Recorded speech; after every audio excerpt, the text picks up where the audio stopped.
শোনো, আমি অফিসে যাচ্ছি।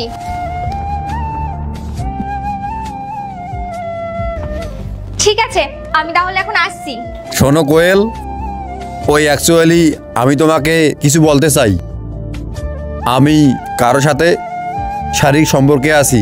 তোমার কি মাথা ব্যথা খারাপ হয়ে গেছে নাকি? কি যাতা বলছো তুমি? মুখে যেটা আসছে সেটাই বলছো।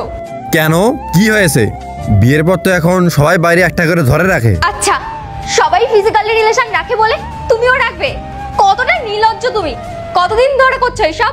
বেশি দিন হয়নি, এই 5-6 মাস হবে। 5-6 মাস ধরে তোমার এইসব চলছে, আর তুমি আমাকে এখন বলছো?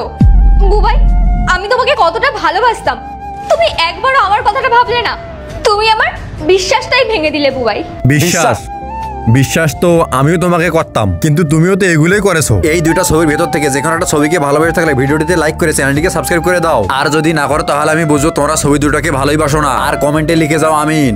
তুমি যদি আমাকে সত্যি ভালোবাসতে না, তাহলে তুমি অন্য কারোর সাথে শুয়ে আসতে পারতে না। আচ্ছা, তুমি সত্যি আমাকে ভালোবাসো? হ্যাঁ, বাসি। বাইরে তাহলে অন্য ছেলের সাথে শুয়ে আসছো কেন? কি বলছো তুমি এসব? যা মুখে আসছে তাই বলবে? আচ্ছা, তাহলে এটা কি? এটা তোমার ব্যাগের রুমাল থেকে পড়েছে। তুমি যদি বাইরে অন্য কোনো ছেলের সাথে শুয়ে আসতে পারো, তাহলে আমি কেন পারি না? বুবাই, আমি জানি না এটা আমার রুমালে কিভাবে আসলো। এরপরে কি হলো তা জানতে অবশ্যই কমেন্টে পার্ট 2 লিখে যাও।